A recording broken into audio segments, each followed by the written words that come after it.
Lives on the line for this camp life, yeah, we live this camp life, yeah, we prophesy 365 for this camp life, Boots lace, you know we came to ride.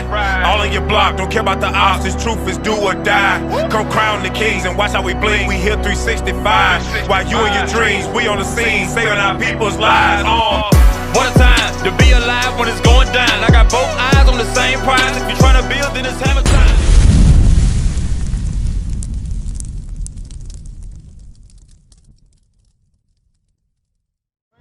Let's get that law in Leviticus 13 about blonding the hair.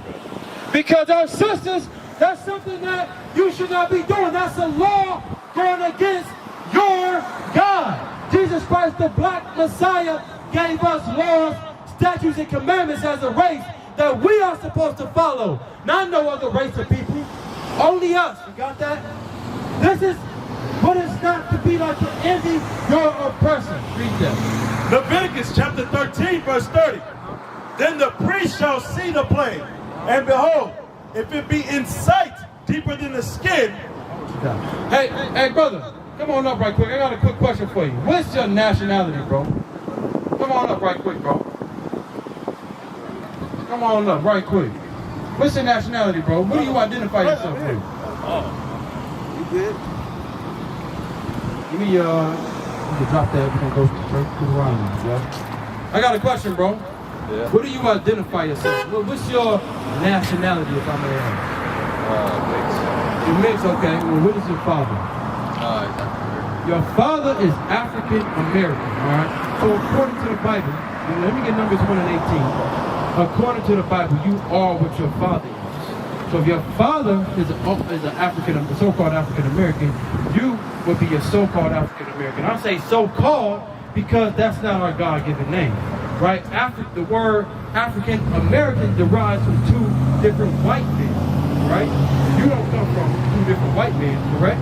Right? So according to the Bible, if your father would be a so-called African American or American black or a Negro, you will be from the tribe of Judah.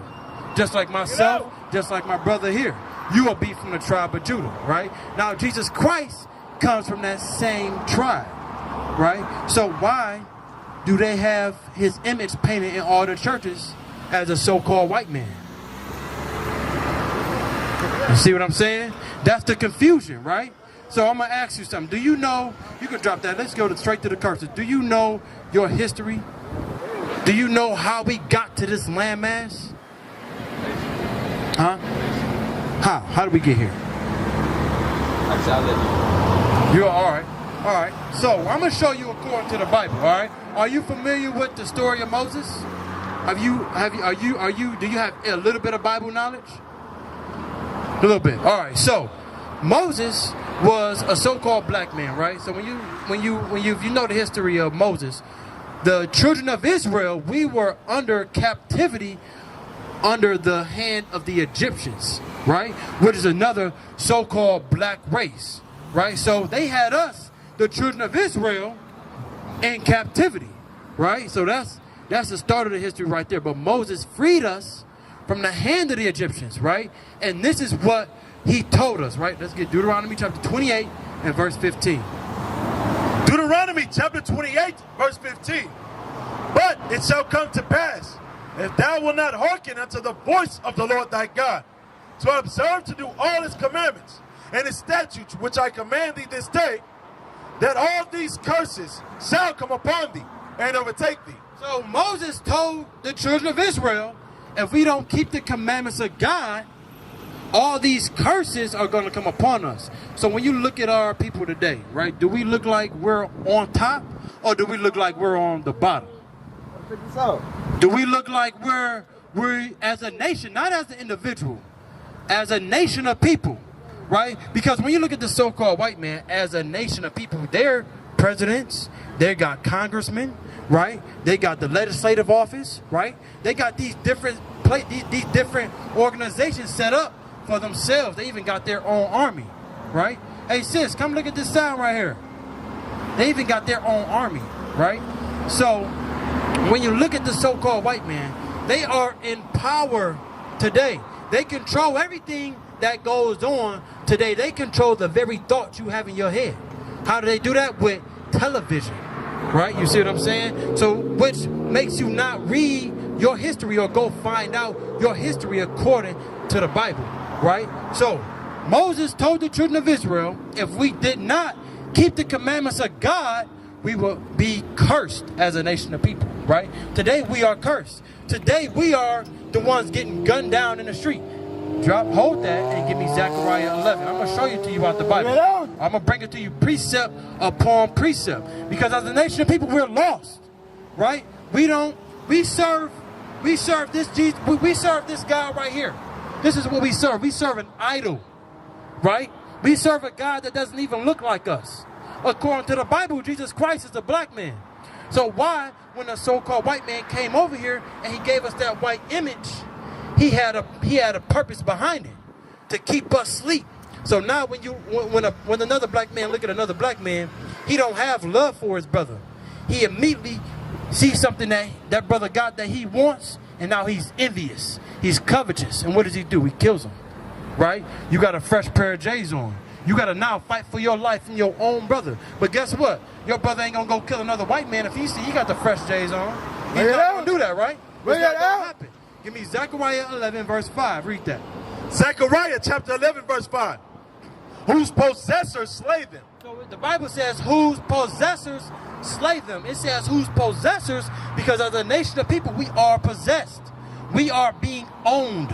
Okay, we have no ownership, right? Whose possessors slay them, who kills us, read, and hold themselves not guilty. and they get held not guilty, right? How many times does that happen in history when a white man kills us and he gets off? Derek Chauvin was the first one to say, they say he got 22 and a half years, but I guarantee you he get out in 3 on good behavior for killing another black man, right? That's murder. Let you go kill a white man, you're going to be under the prison. You see what I'm saying? So the laws for us and them is not equal. Let's get that in Habakkuk 1 right quick. I'm going to show you right quick, right? Because I'm bringing to you precept upon precept so that way you can understand, bro. Because as a nation, I'm telling you, there is nothing equal when it comes to the so-called white man and us. It's not equality, bro. There is not equality at all. That's why they kill us down and they get off. But we kill them, we not getting off. Like I said, we're going to be under the prison, and the Bible is going to speak about that. You got that, Habakkuk 1 and 4. Read. Bring it out. Habakkuk chapter 1, verse 4. Therefore the law is slacked. So the Bible says, therefore the law is slacked. Read. And judgment doth never go forth. And judgment don't never go forth. For the wicked doth compass about the righteous. So the wicked, who is a so-called white man, compass about the righteous. Read. Therefore wrong judgment proceedeth. Therefore what? Therefore wrong judgment proceedeth. So wouldn't right justice be if you kill a white man and he kills you? Shouldn't y'all get the same 25 to life? Right? It's not gonna happen. I guarantee you keep paying attention to the news, Derek Chauvin is gonna be off in 3 to 5 years on good behavior. Bring it out. Let's go back to Deuteronomy. Right? Go back to Deuteronomy. We're gonna go to verse 68.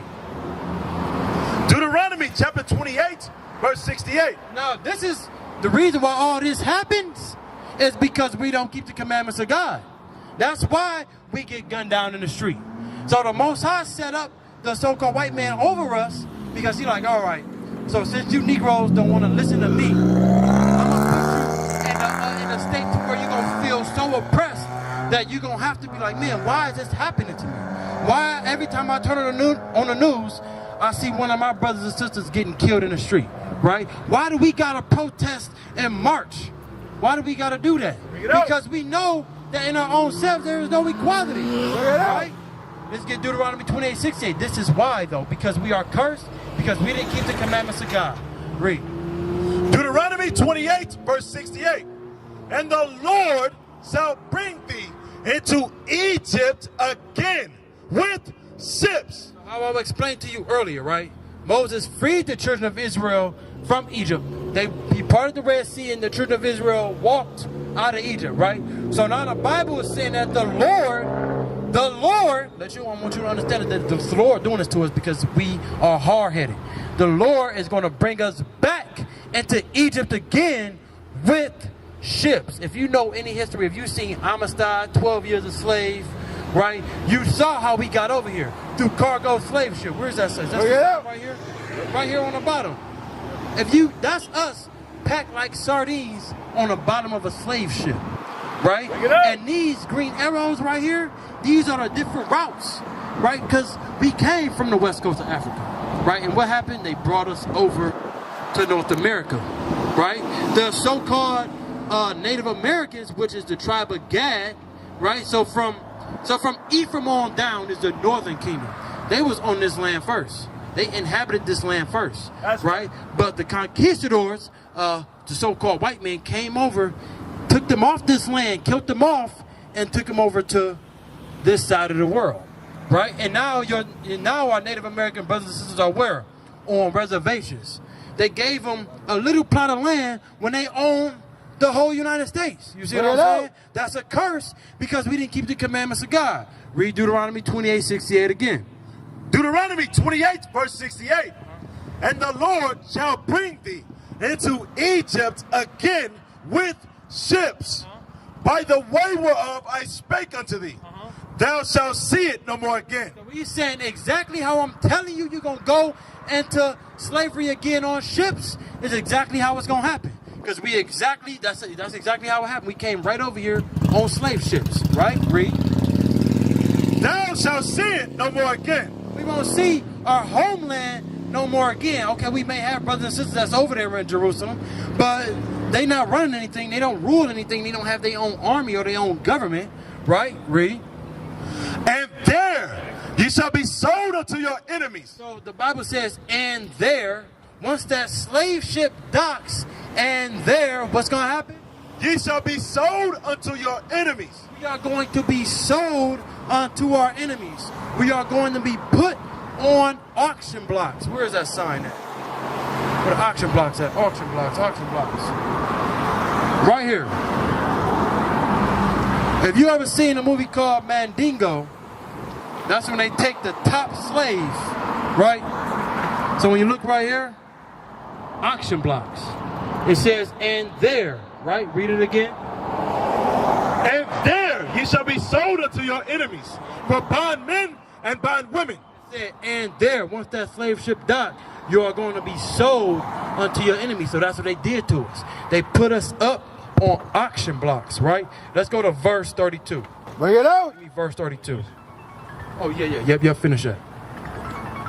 For bondmen and bondwomen, and no man shall buy you. And that buy word, that's the old Quaker word for redeem. Nobody's going to be able to redeem us because we're still in captivity to this day, right? Let's get another curse. Go to verse 32. Deuteronomy 28, verse 32. Thy sons and thy daughters shall be given unto another people. The Bible says our sons and daughters are going to be given unto another people. That still happens today, right? When they brought us over here on those ships, what did they do? They separated the families, right? The dad would go to a plantation in North Carolina, the mom would go to a plantation down in Florida, and they're going to take the kids wherever, right? Any plantation, hey, we got room for 2 kids. You see what I'm saying? So that's us not having no power, right? Read that again. Thy sons and thy daughters shall be given unto another people, and thine eyes shall look and fare with longing for them all the day long, and there shall be no might in thine hand. So we're not going to have no power, no might to get our kids back.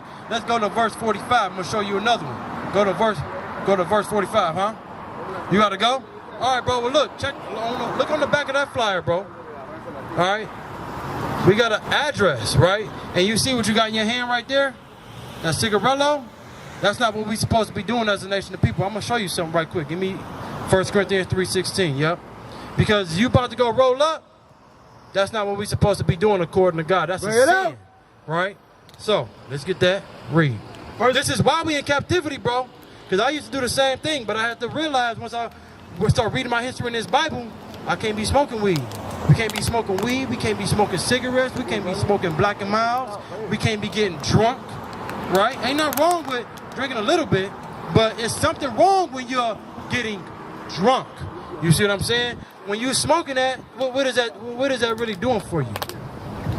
It's just something to do, right? I have to ask myself, it's just something to do. But this, well, it alters your mind to make you feel like you on a spaceship or something, right? But you're not, right? You just sitting in your car, blown back to the face. But I'm gonna show you what the Bible says about that. Read. 1 Corinthians chapter 3, verse 16. Know ye not that ye are the temple of God? You, my brother, are the temple of God, right? You are. And that the Spirit of God dwelleth in you? The Spirit of God dwells in you. The laws, they dwell in you. But what? Read. If any man defile the temple of God. So if you defile the temple of God by smoking weed, smoking cigarettes, having sex outside of marriage, being a sodomite, right? If you that's defiling your temple. Vice versa for the woman, right? If she's into sodomy, if she's having sex outside of marriage, you're defiling your temple, right? Read. Him shall God destroy. What's God gonna do? Him shall God destroy. For the temple of God is holy. For the temple of God is holy. God will destroy you for destroying your temple because his temple is holy. Meaning you got the greatest temple out of all these other nations, bro. We got the greatest temple out of all these other nations. That's why we excel in sports. You see what I'm saying? Right? Read. Which temple ye are. Ye are the temple of the Lord, bro. And I'm telling you that right there is not going to get you salvation according to the Bible. We used to scream black power while heroin was pushed. But at the end of the day, nothing's in vain. IUIC has been given a vision. The tents of Judah has risen. Many has attempted the mission. Minor murmuring, omitting, and missing the mark. Just reading that he had the flame of fire in his eyes gave us the spark. We on Paul's mission. We out on the road, purple and gold. From Mexico, Cuba, Haiti, Ghana, Sierra Leone. 144,000 boots banging, concrete crackling. These are our men repented at heart. The scriptures is proof. IUIC, we deliver the truth.